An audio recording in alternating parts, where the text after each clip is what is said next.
Welcome to Papa's Workshop. In this video, I want to talk about the FOXAlien 4040 XE and what to do before you start it up for the first time. Let's get started.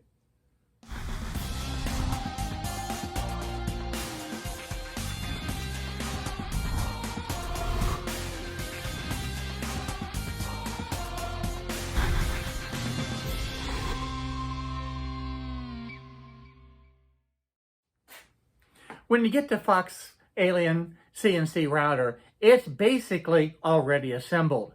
It takes literally about a half hour, maybe an hour to be able to assemble it. But is that all there is to it? Today I'm going to show you some things that I suggest that you check before you start it up for the first time.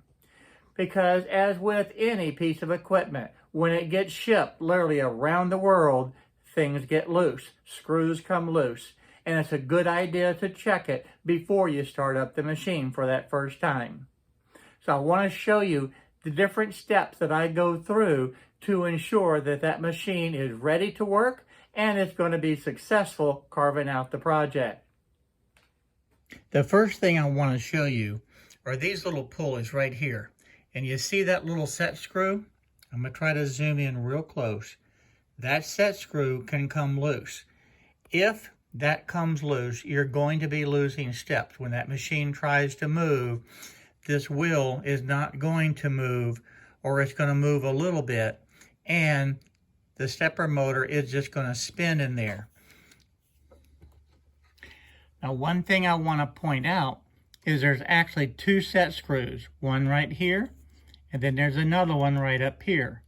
So you want to make sure that you check both of them and that they're both tight.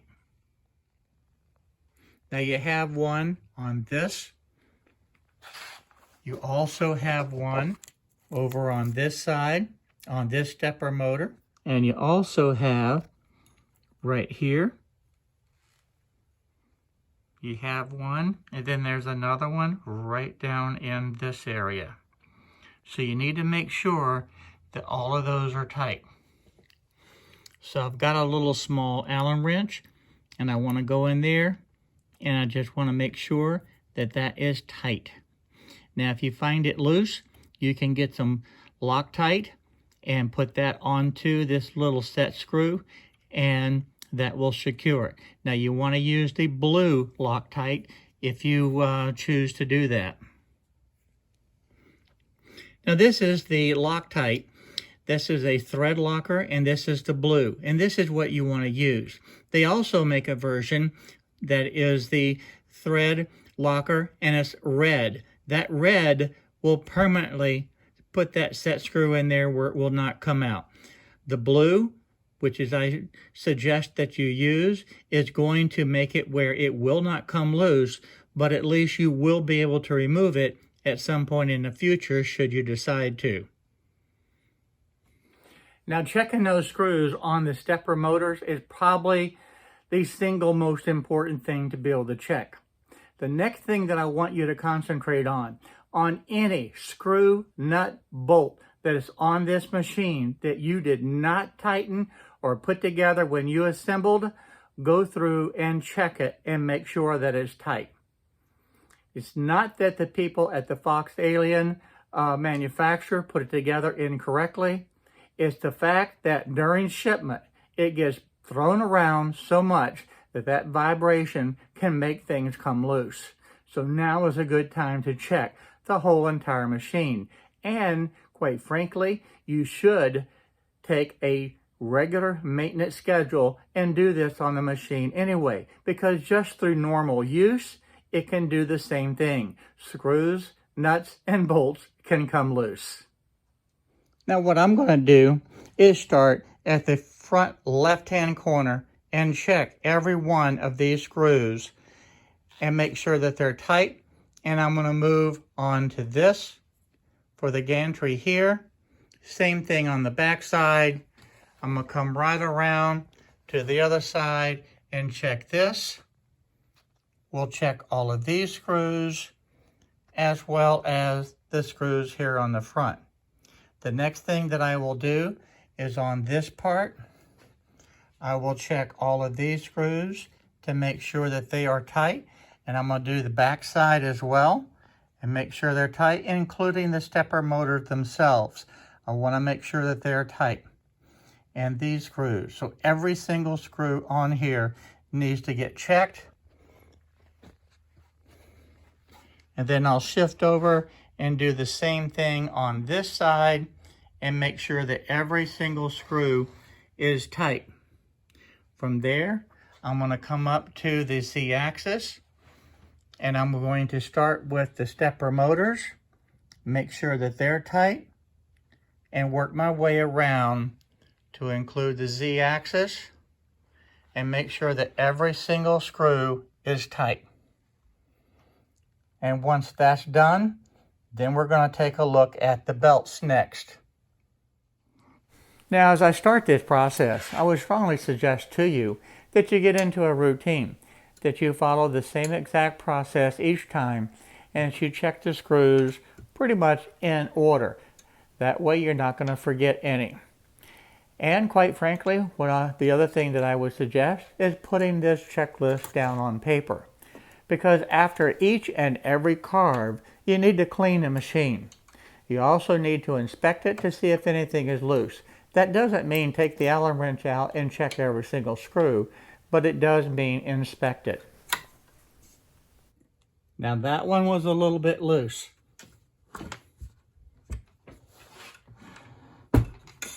This one right here at the bottom was a little bit loose, so I had to tighten that one. I have made several different carves already with this machine, and even though I checked it out pretty thoroughly before I started, I did not go through this routine, and I should have, because even though I have not had any difficulty with any of the carving, this is an example of what can happen. Loose screws will cause you a problem. Okay, so all of this is done. All of these screws, it boils down to pretty much two different sizes of the Allen wrenches that you need. And you have both of them in your set. Now the only thing that you don't have is a little small Allen wrench for those little pulleys. Those little set screws are a little bit smaller than what you have available in your toolkit with the Allen wrenches that were provided. So you will need that one. And that one was a little bit loose on the back side. Move over here. Now I'm going to switch over to this back side on the other side of my workbench and catch all of the screws here on the back. Now this is being done in real time, so what I want to be able to point out to you is that it really does not take a lot of time to be able to do this, but it is a very important step. And of course it's very disappointing when you're going through and carving a project and all of a sudden you realize that something's loose and it's not carving correctly. It's very disappointing and you waste material. So all of these have been checked now. So I'm going to go ahead and move to the other side and do the same thing. Last thing that I can say is most of the problems can be prevented.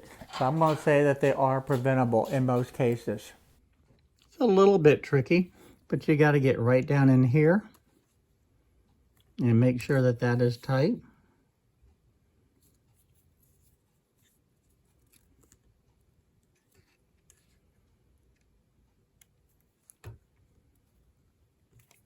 Okay. And if you have small fingers, that helps. But with my old big fat fingers, I can still get in there and get these taken care of. So now that I've got all of this checked, I know that every screw, nut, and bolt is tight on this machine. The next thing that I want to do is check the tension on the belts, because these belts are set at the manufacturer, but I want to be able to establish a baseline. Should I ever need to change these because of a break, then I'll know exactly how much to be able to tension them. Now to check the belts, I want to make sure that I move the gantry either all the way to the front or I can move it all the way to the back. And the best way to do that is go ahead and turn the machine on and then just move the gantry using the controller.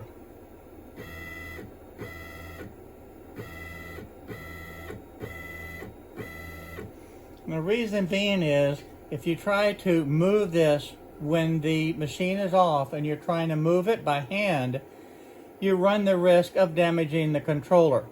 These stepper motors will generate electricity that could backfeed into the controller and cause a problem. So by being able to use a controller like this, that is the absolute safest way to be able to move the gantry. Once you have it all the way forward, then it's time to go ahead and test the belts and see what the tension is.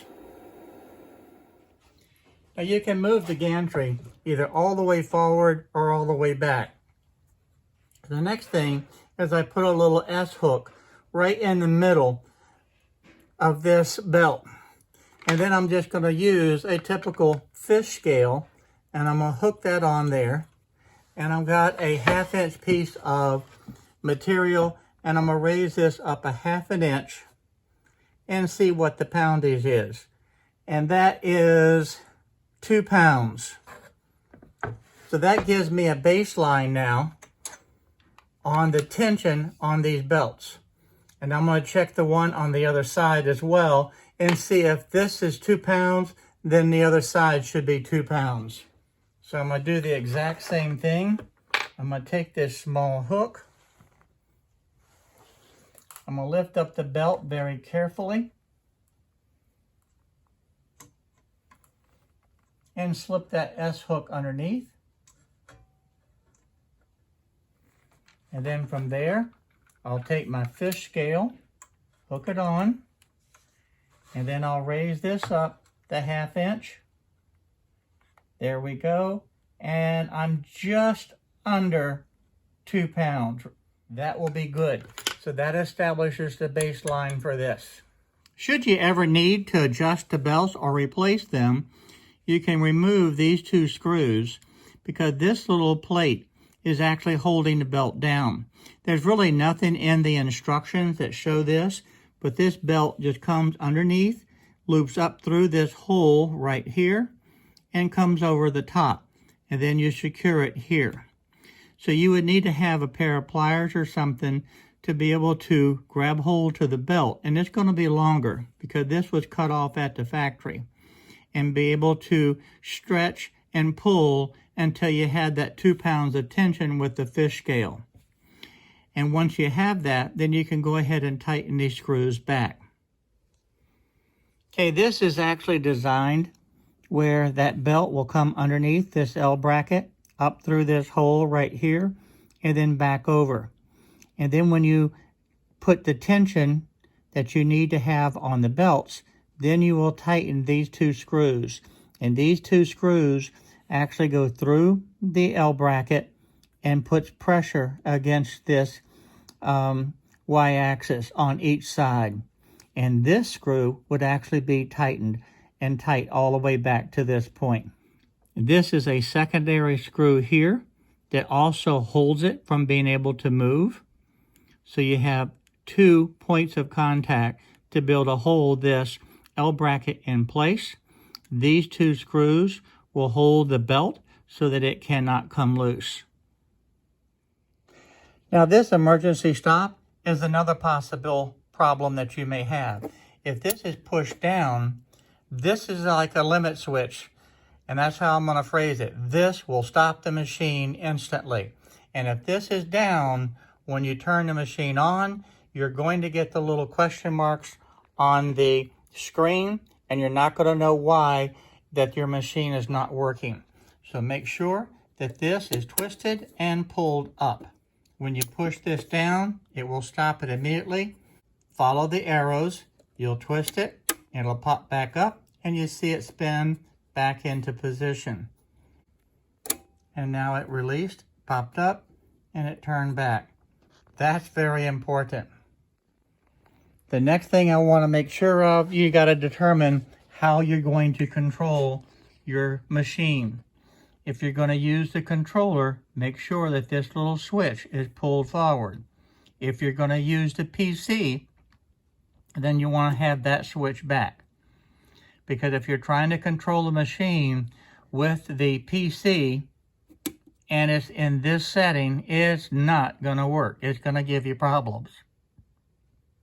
Now, typically, so far, I've used just the controller to be able to control the machine, and it's done extremely well. I'm very pleased with it.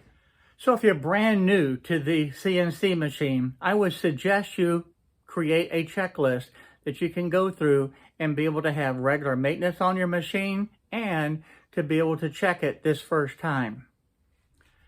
So now that we've got the whole machine checked out, now it's time to be able to turn it on and make that first carve. I'm a firm believer in checklists. I was a pilot for many years, and I thoroughly believe in checklists because you will forget things without having a checklist. I think you need to have one to be able to set up the machine the first time, and I certainly encourage you to be able to review this video over and over again so that you don't miss anything. I would also encourage you to set up a checklist and a maintenance schedule on your machine so that you can check it periodically to make sure that everything is tight and working properly.